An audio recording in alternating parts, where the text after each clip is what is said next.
Welcome back, everyone, to another edition of Seahawk Central News, UNCW's top source for campus news, entertainment, and sports. I'm Trey Owings. And I'm Trevor Bray. Remember to stay tuned to tealtv.org to catch up on the latest Teal TV news, as well how to get involved with us for next year. This week, we will recap a surprise dance on Chancellor's Walk and take a look into the life of a residential coordinator, as well as UNCW's Surf Club. Not only that, but we will also head over to the sports desk with Travis Sullivan and the rest of the Seahawk sports team and catch up with the latest movie reviews with Chris Vickery. Stay tuned because Seahawk Central News starts right now.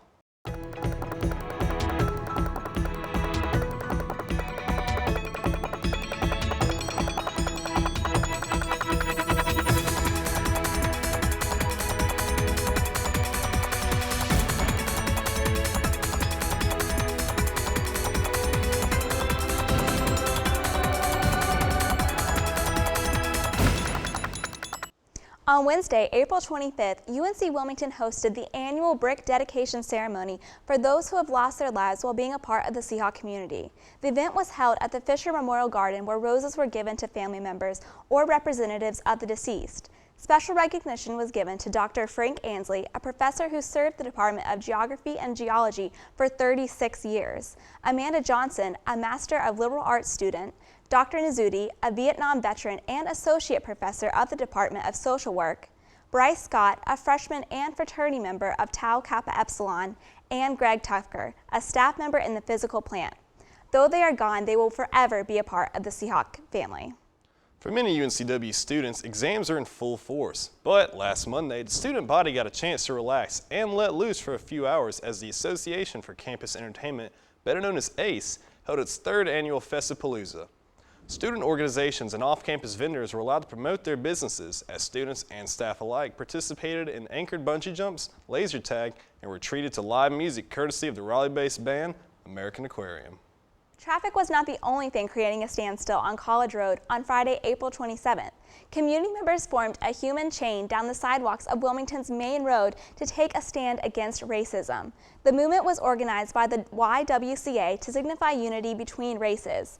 According to YWCA officials, quote, "The persistence and pervasiveness of racism continues to divide our community and keeps some individuals from achieving success in education, economics, employment, and a certain quality of life," end quote.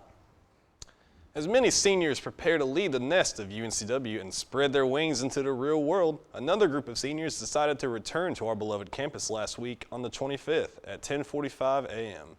Students performing their daily commute up and down Chancellor's Walk were greeted by a flash mob made up of senior citizens from Plantation Village.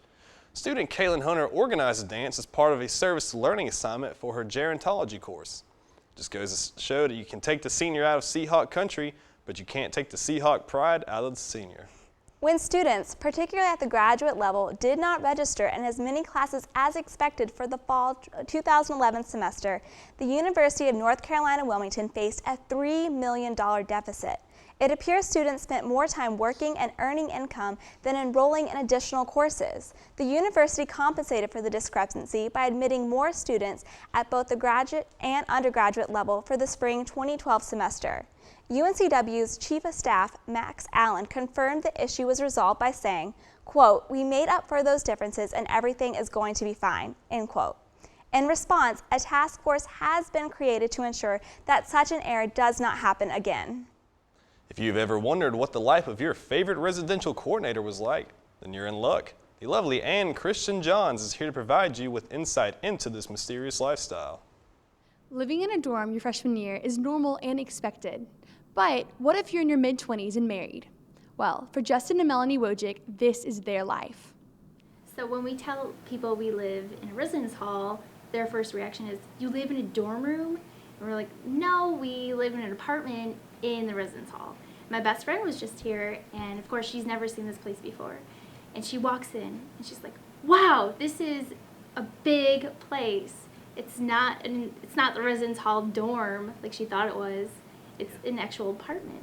So she, along with everyone else, they have the same reaction. "Wow, it's so nice." Yeah, and I think for me, like, I'm used to being in a residence hall, and this is my 7th year in a row, 7th year straight living in a residence hall. So as soon as I got to undergrad, I never moved out, essentially. So we joke about that. But in grad school, very similar setup, having a little better amenities for the staff that works in there. It's important to keep them satisfied at their job or whatever. So It's clear that Justin and Melanie make the most out of their spacious and unusual living situation. As a freshman living in the same dorm as they do, I can say from experience that it's a joy to see them around. I'm in Christian Johns, Seahawk Central News, Teal TV. Let's switch gears and head over to the sports desk with the latest athletic news. Travis, take it away. Hello, sports fans. The school year is almost over, but the athletes are still in action. The men's golf team found success again this season as they captured their second consecutive CAA title. The golf team has stroked their way to the top and should feel great about the future. The men's tennis team made their way to the finals in the CAA tournament this past weekend, but eventually fell to a powerful VCU squad. The Hawks gained a notable national ranking this year and always produced some exciting matches. In women's tennis, the Lady Hawks also had their conference tournament, which was held in Norfolk, Virginia. The girls advanced all the way to the semifinals, but were defeated by Georgia State. There's no reason for them to hang their heads, as they had a very successful season. The track and field team was also involved in competition this past weekend at the Penn Relays. They performed very well there. The Hawks took first place in the 4x800 relay race, and the women's sprint medley group set a school record. The team is in good position as they look forward to the conference championships. The Diamond Hawks dropped a tight game in Atlanta, Georgia on Sunday. They lost by just one run, which was scored late by the conference foe. Nonetheless, the guys are having a strong season with a record of 27-16. For the full sports story and to find out which athletes received postseason honors, stay tuned after Seahawk Central News. Catch you later. President Barack Obama greeted a crowd of 8,000 students at the University of North Carolina, Chapel Hill's Carmichael Auditorium on Tuesday, April 24th. The president kickstarted his two-day tour campaigning to extend legislation that lowered interest rates for student loans in the past 4 years. President Obama reinstated the importance of higher education within the country, but stressed the need for achieving a degree at an affordable rate. The president explained to students his personal experience with college loans, having only paid them off 8 years ago. If the extension is not passed in Congress before July 1st, the current 3.4% interest rate will double.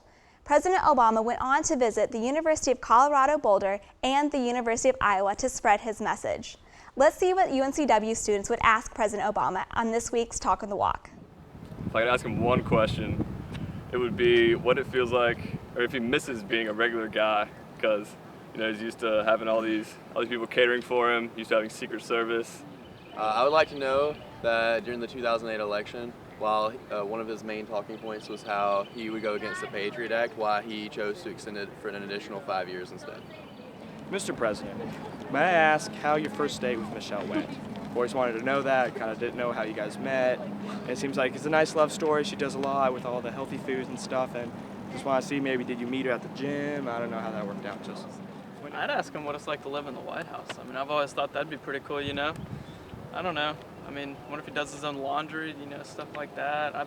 He probably doesn't. Turning now to the academic front, the search for the next provost and vice president of academic affairs has been narrowed down to 3. The Provost Search Committee welcomes Dr. Timothy Chandler, Dr. Cameron Hackney, and Dr. Denise Battles as finalists for the position. Dr. Chandler presented this past Monday, April 13th. Dr. Hackney is scheduled to present on May 3rd, and Dr. Battles will present May 7th.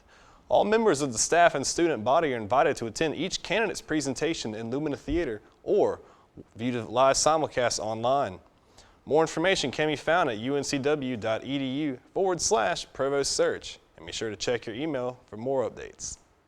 Teal TV's Anna Phillip met up with UNCW Surf Club this week. Anna? I'm here today with Dr. Dylan McNamara and Sean Herman from the UNCW Surf Team to talk about their upcoming summer events. They're going to Nationals this summer, is that right? That's correct. So how many times have you guys been to Nationals? We've been to Nationals. This will be our 4th year in a row that we've qualified and gone to Nationals. Wow, that's impressive. Have you placed at Nationals? We have. We tied for first the first year and ended up losing in sort of an overtime. And so we technically finished second. The following year we finished fourth, and then the following year after that, which was last year, third. Wow. Wow, so you guys are really impressive. Can you tell me a little bit about the UNCW surf team? I know a lot of people don't know much about it. Sure. Yeah, it's made up of a group of really good surfers up from, I think, on the highest point in New Jersey and all the way down to North Carolina. Most of the team is made up of kids who have been really successful in their amateur surf careers and who are going to take that next step to professional or to college. So we have 6 male surfers, 2 females, and 1 longboarder. So the team is comprised of 9 people total.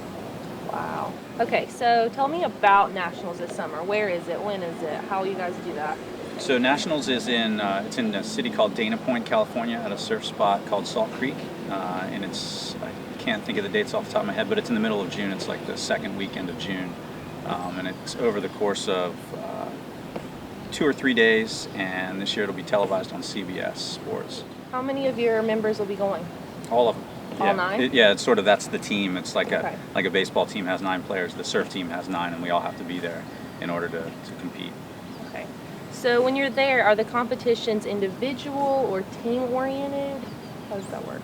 Yeah, it's individual, and each person on the team competes individually. There's a college men's individual competition, a college women's, and then a college longboard. And then each person on the team accumulates points as they progress through the competition.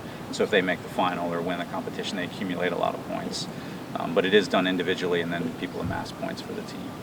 Okay, neat. That's very impressive. What would you expect the outcome is going to be this summer? First place. Yeah, you think so? Yeah, definitely. Absolutely. Okay, great. Well, thank you for being here. I'm Anna Phillips for Seahawk Central News, Teal TV. Thanks, Anna, and congratulations to another new member of the Seahawk family, as Shane Fernando, alumni of the UNCW Communication Studies Department, was elected Director of Campus Life, Arts, and Programs on April 17th. After graduating in the year 2000, Fernando worked in the U.S. Senate until he returned to UNCW in the fall of 2005 and earned his master's degree in public administration in 2008. Since then, he has worked with the Campus Life, Arts and Programs Department while also teaching part-time in the Communication Studies field. We look forward to many great things from Mr. Fernando in the future. In this week's Critics on Campus, we turn our attention to news from the silver screen, where Teal TV's very own Chris Vickery discusses a movie that hit the box office last Friday. Chris, take it away. Thanks, Trey. Welcome everyone to Critics on Campus, where we review the latest movies in the Wilmington area. I'm your host, Chris Vickery, alongside my co-host for the day, Ariel Lapid. Ariel, the movie we did this time around was The Raven, which comes from the same director that did V for Vendetta, which was a pretty well-received movie from both critics and audience alike, and it stars John Cusack as Edgar Allan Poe, who's solving a string of murders based off of his famous short stories. Very ambitious project, a lot of interesting elements, but what did you think of this one? I agree with you. It was a very ambitious project, very creative in fact, and I just thought it was very reminiscent of the Sherlock Holmes movies starring Jude Law and Robert Downey Jr. And it was a much darker version, of course, but it lacked in that movie magic, that element that just makes it, memorable. I don't know if it was like the lack of the charisma in the actors or in their actual portrayal of like the murders using Edgar Allan Poe's work. So what did you think? I enjoyed the premise. I thought it just was rife with opportunity for really interesting set pieces and ideas, and they delivered on some of that. But they really kind of split their time trying to deliver on a love story and a suspense thriller. And when they spent so much time between the two, they ended up delivering on neither of them. The mystery was cool, but we spent so much time away from the action and the mystery that it just kind of stagnated and the tension was gone. And the love story was so convoluted with all the other stuff going on that it didn't really invoke any emotions. It was just kind of a stale story. It didn't follow through on all those aspects, but on a more positive note, it was poetic in the way it portrayed the intersection between life and art, which is, how they mix the Poe's work with like the actual murders. So that was pretty neat. But as you said, they did not follow through well with all the ideas in this movies, which were great. It was just half-baked. Yeah, like I said, A lot of cool ideas, didn't deliver on any of them. But out of 5 stars, what would you give this one? Effort-wise, 2. So. Yeah, I think I'd have to agree with you here. It was, I think, a hair better than Lockout, but not by a lot. It didn't quite go all the way. But once again, that's all for this week's reviews. This segment was brought to you by Carmike Cinemas. Stay tuned next time for more reviews of the latest movies coming to the big screen. Once again, I'm your host, Chris Vickery, alongside Ariel Lapid. See you next time. Thanks, Chris. And that concludes our episode of Seahawk Central News. Be sure to stop by tealtv.org to catch each episode of Seahawk Central News. Until next time, I'm Trey Owings. And I'm Trevor Bray, saying so long, Seahawks.